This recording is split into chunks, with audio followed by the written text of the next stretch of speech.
Hi, Ralph. How are you? Hello, Becky. Thank you. I'm okay. Good. Last game of the season. Just wanted to ask you first of all what you've made of West Ham this season and how you plan to approach the game on Sunday. I think we played a quite impressive season, to be honest. Played it a very good way, and still need to have the last game for being sure for the EuroLeague. So you see how tough the Premier League is.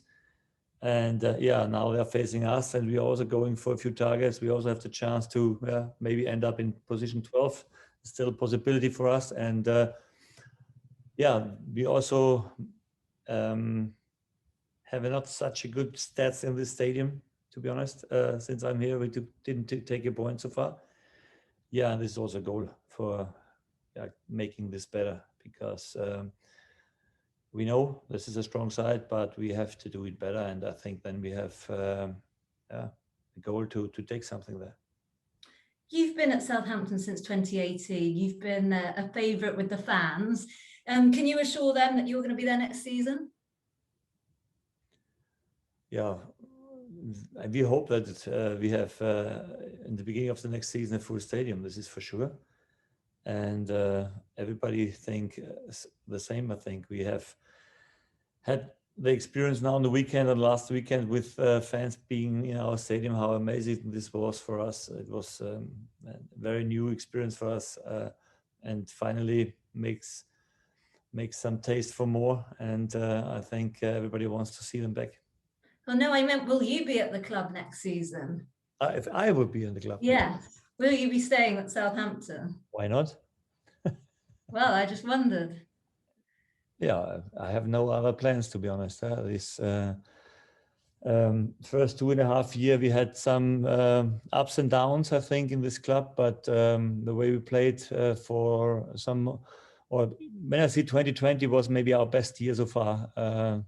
When you take the first or the second half of the year 1920 and the first half of the year 2021 was maybe our best time since I'm here in this club. And what we couldn't manage is to keep the quality longer up until the end of the season, and that's the reason why we were struggling second half and didn't take that many points. But we know what to do for next season. We know how we have to react on the transfer market. We know what we have to change in the preseason, what we this time have. And I have a lot of plans for this club next season. So I have no plans to leave here. That's good to hear, and brings me on to my final question. Obviously, you just mentioned the transfer market. What positions do you think you need to strengthen in the summer? And of course, Danny Ings, lots of reported interest in him. How much of a loss would he be if he left? And are you confident he will stay? I'm confident he will stay. I have a few positions in my mind what we have to strengthen. This is not so surprising. The left back position is the biggest one. Ryan Bertrand was gone, and on the right back position we also have not a lot of alternatives. So this is also a position we have to look at. Yeah, and then we must have a look what else we need, what shape we play next season. There can be some changes. We will have a look. That's great. I think I've asked about 7 questions in my 3 there. So thanks very much. I'll let someone else go. Yeah, last press conference you were allowed to do this. Ah, there we go. Bye. Okay, we'll go to Paul at PLP. You've opened the door now, Ralph. We'll all be Oh asking. my God, that's so good. You've made one new signing already. I know you've spoken about Theo Walcott a fair bit this season, but I wondered if we could zero in on his contribution around the training ground, off the pitch. How much has he been involved, and what sort of, particularly the big sort of poster boy for the Southampton Academy, what effect have you seen his return have on the academy guys that are there now? Yeah, I think that you could always feel and see that it means a lot for him to play for this club where he was grown up, where he was making his first step in the Premier League, and definitely he's a role model for all the players in the academy. I think especially in the next 2 years, when we have a meeting today, we must change a lot in the academy about bringing players in. Also, it's something of a target we have. the goal must be every year one player must make the way in the first team to play a big part in the first team. I think this must be the goal. If we can manage this, it would be massive for a club like us. I think then we are really unique. I think also in the Premier League, not a lot of teams do this. But when we can manage this, I think then we have a good fundament built. And Theo is, for me, always the best role model because everybody sees what is possible. And I like, see him working and see him still enjoying playing football for this club. And as far as your big plans for next season with the academy there and the transfer market and all that, how much time will you allow yourself to switch off after Sunday's game, before you really concentrate and start your hard work for next season? You know, as a manager, as a Premier League manager, it's not allowed to really switch off. I mean, you're always available. Meanwhile, with all the Zoom meetings you have, I mean, when you have a day off, you are still in meetings, in online meetings, in phone calls with players, with agents, with whatever. So never really switch off. You're always with your mind with the club and with this development. But you are right. It's important that some parts of the day are there for relaxing, for getting energy, for recharge the batteries. And the other part of the day, it's good to have then a clear mind and to split the work a little bit and to be prepared perfectly when you're coming back. Head up an Austrian mountain where there's no phone signal. That's the answer. Can I just ask you? This is also calming. In every corner you have a signal, so it's not about hiding behind the mountains anymore. Come up with a new idea. What about Taki Minamino's loan spell? Obviously, that comes to an end at the weekend. How do you rate his time with Southampton since he's been here? Oh, I must say it was a very lively factor in our game, in the games he played. Really, he not only scored 2 fantastic goals, but also this mentality and the character of this guy really fitted to our team, and you can see why a club like Liverpool wanted to sign him. And yes, I think he did a good job here, and I think we gave him a chance to show up that he is able to compete in the Premier League. And finally, we will have a look what happens in the summer, what Liverpool wants to do, and there are some discussions going on, but there's no decision taken so far. Thanks for everything this season, Ralph. Good luck Sunday. Thanks a lot. Bye-bye. Okay, we'll go to Adam Blackmore at Radio Solent. Ralph, good afternoon to you for the last time this season. Pre-match in your black box, or what is my it? box, yeah, my BBC cupboard, yeah. And you should have seen the smile on my face when you said we can ask as much as we like today. Right. Bad news for you. No, look, first of all, you talked about the possibility you could finish 12th or 16th after Sunday. We don't know. That's the range of positions you could finish in.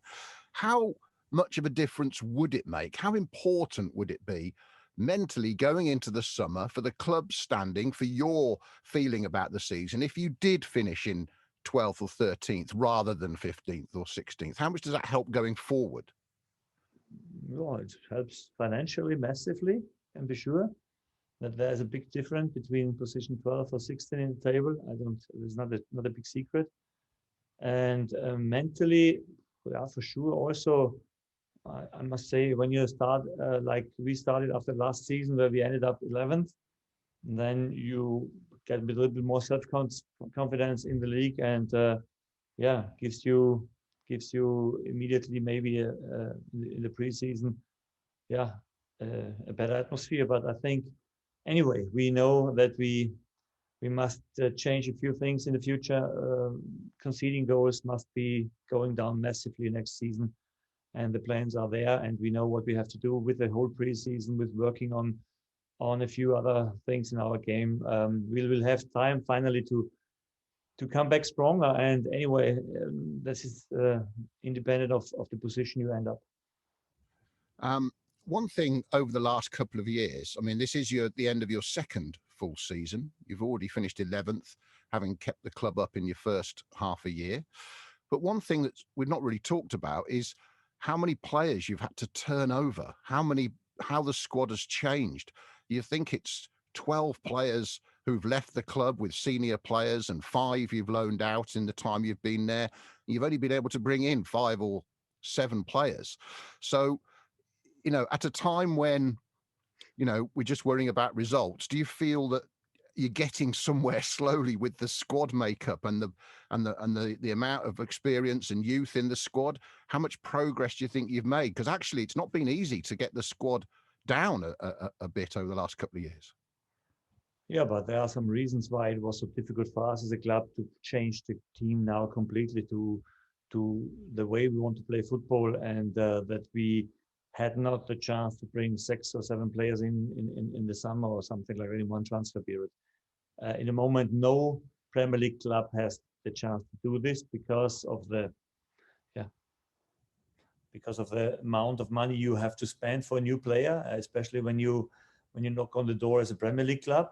It's not that we don't pay the same price like other teams in Europe or somewhere else. So that's the reason why it is not so easy. And also the history with a few big transfers we had here in the club, what cost a lot of money and then finally couldn't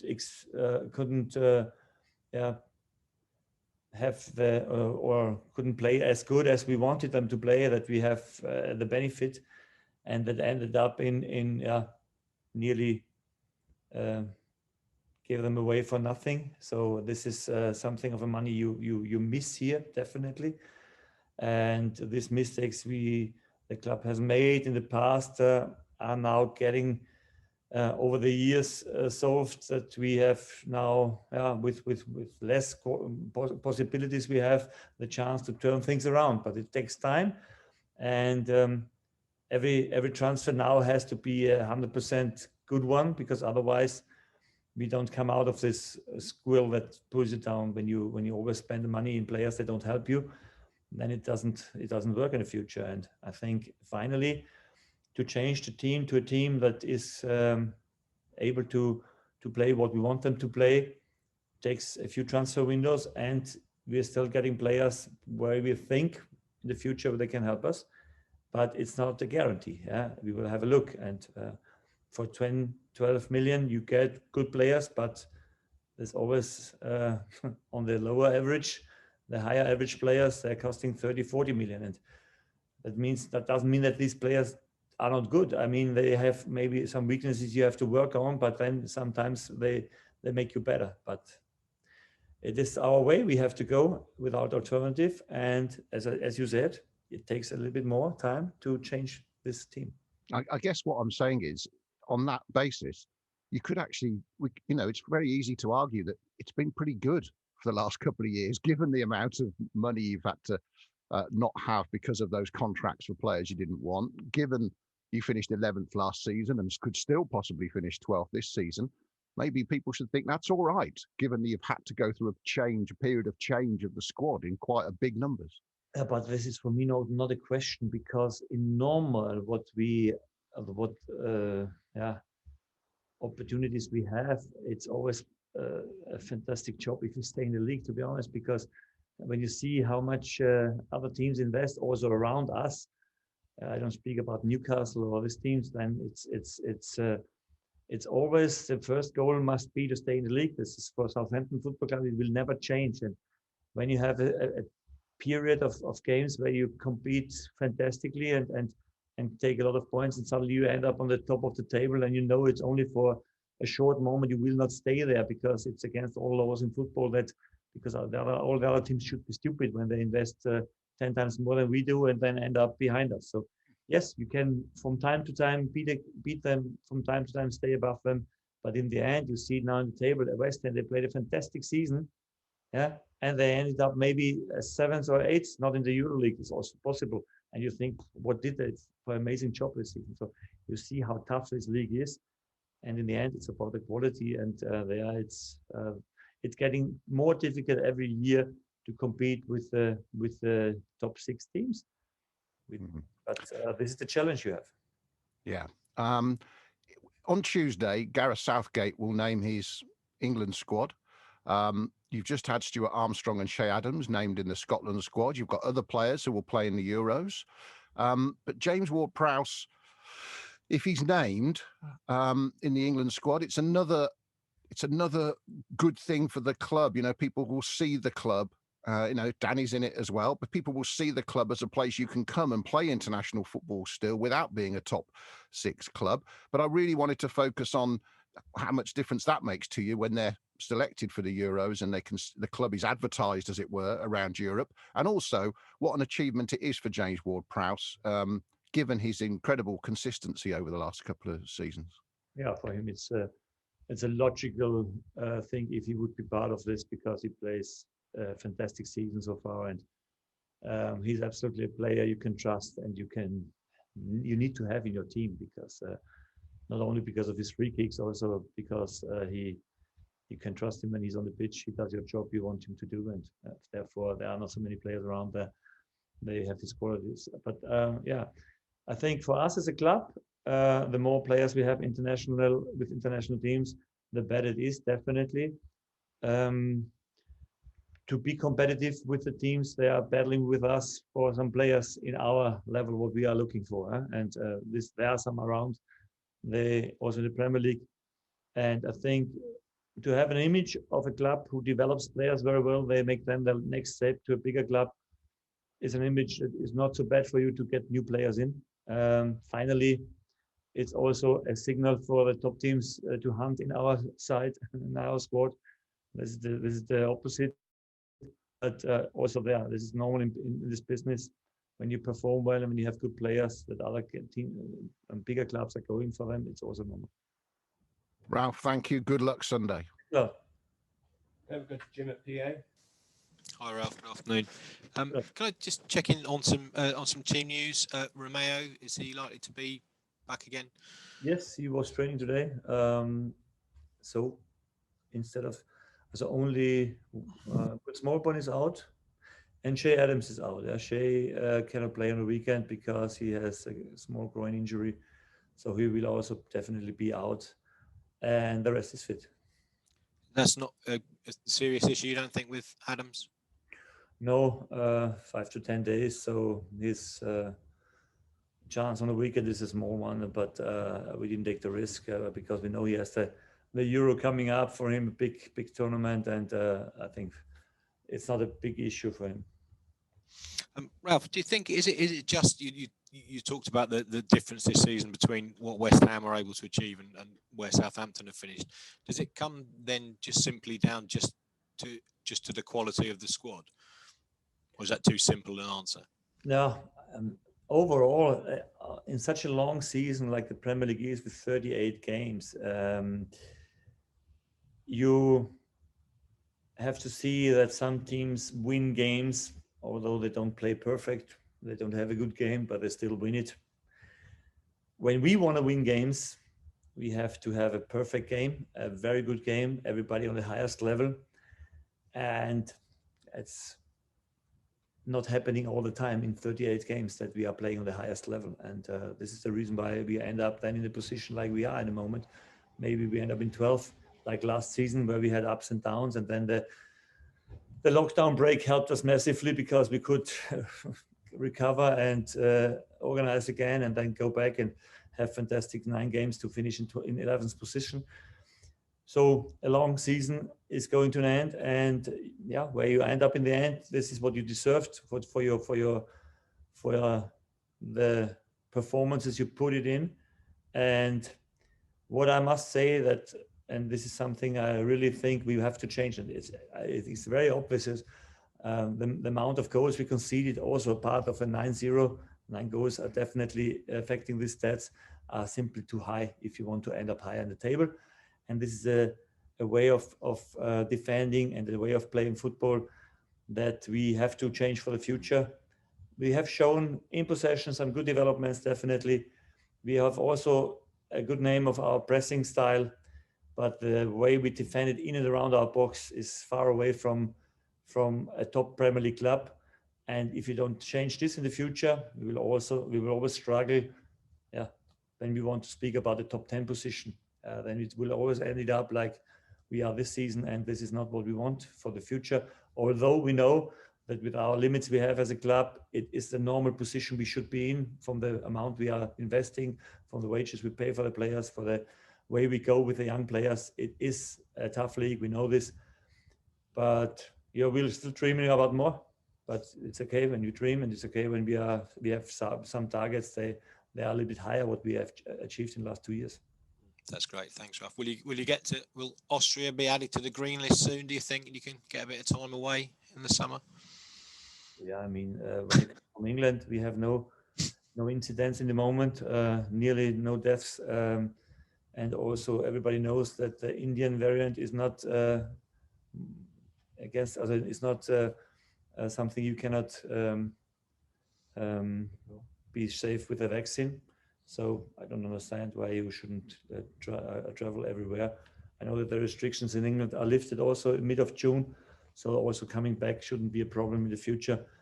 I think the way back to normality is not to be stopped hopefully from the virus anymore.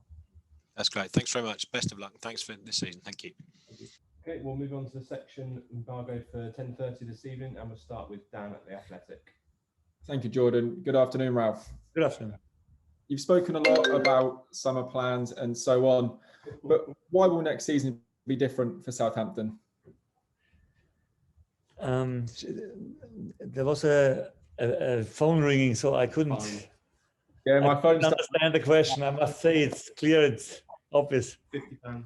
£50, and now you can try to answer again, to ask again. Why will next season be different for Southampton? Yeah, because I don't know if it's different, but we try to make it different. We try to concede less goals next season. This is the goal. And we are often showed us our stats when we are in the lead or winning games that we drop a lot of points in these positions. When we can combine a good start with a good ending in a game, then we end up higher in the table, that's for sure. And that's the goal for the future. And when you look back at this season, it's been a strange year for the players, yourself, journalists, everyone really involved in football. What have you learned about yourself, your management skills over the past season? You always learn new things. You have sometimes the feeling we can beat everybody. We are so strong. Everybody is flowing. This is strange. You don't do something big different, but you find the right game plan. You find the right messages. You find the right way of also competing against the big sides, and it's working. And suddenly, on the other side, you don't do much different, but you have a lot of injuries suddenly. The game is not working. You concede a lot of goals. You think you can win. You can't win against anybody. So yeah, this is football, and this is the business. It makes it tough. It makes it very, very often taking a lot of energy from you. But in the end, we are all addicted to winning games, and when you win games, everything is okay again, and then you're looking positive in the future and think, okay, let's fight again. And this is always like normal life, setbacks, raining, and then the sun is shining. So this is all about a normal life, and that makes it so, I think, so beautiful for us, for the people out there. And to be a Southampton fan is sometimes not easy, but in some moments very, very, very, very beautiful. By my maths, you've done 45 or 46 of these press conferences, so I won't keep you for a second longer. Thank you, Ralph. Thanks a lot. Okay, Tom Leach. Hi, Ralph. You okay? I'm okay, thank you. Interesting to hear you speaking about going back to Austria. I can presume you've already had your vaccine, have you? Yes. I have. Already had it. Brilliant. I'm still waiting for mine. Enjoy the holidays. Coming. You can tell the summer is coming as well with how many names are linked lately, especially online, the amount of names that are put towards Southampton. I'm not going to throw names at you because why would you comment on them? But it was interesting to see some number 6s linked, like Thomas Delaney, players like that. I mean, the club's already got Ori, Ibra, Prowsey. You've mentioned fullback. Is number 6 an area that you're looking to strengthen this summer? Can we expect to see a body come in there? It's not our most urgent position because also Stewie played on the 6 now in the last game. So we have 4 6s if you want. Flexible players always possible. And maybe, yes, you can also play a 6, but this is not our urgent position, but we definitely are looking for, as I said, fullbacks, wingers, other players we are looking for, and we are sure that there were some coming in summer. You mentioned fullback. Ole Gunnar Solskjaer just did his press conference about an hour ago, and he mentioned Brandon Williams and outgoings, and he said that he doesn't expect many players, if any, to actually leave United this summer. Is Brandon Williams still a target? I know the club have been quite open speaking about him being a target. Is he still a target, or can we cross him off our list and presume that others are potentially being looked at? Nice try. Absolutely prepare it very well, the question. I'll try and word things as best as I can to get them over to you. When you're in winter, I would say you bring us on the ice now to slip away, but do it. So interesting player, good player, yes. But as Ole said, he doesn't think that a lot of players will leave his club. So keep on going. Brilliant, thank you. Last one for me then, before we, I guess, well, for the last time this season, really. That's right. It was good to hear you speak, maybe with a little bit more optimism about Takumi Minamino than we've heard from you before. Maybe that's just us reading it wrong, but it was interesting then to hear you say that you expect maybe some talks with Liverpool, maybe some positive negotiations. Is he a player then that could return? I know obviously it's always tricky with loan players because they take up a loan spot for you, and then that limits you. But is he one that you think could then potentially return? It's possible, definitely. Yeah, we have some talks with them. They are not so sure what will happen with him, because I think also Liverpool makes some things on the transfer market. But I think for him it was important to play, and we gave him this chance to play. I think he enjoyed it being with us. We have enjoyed him in the team, having him here.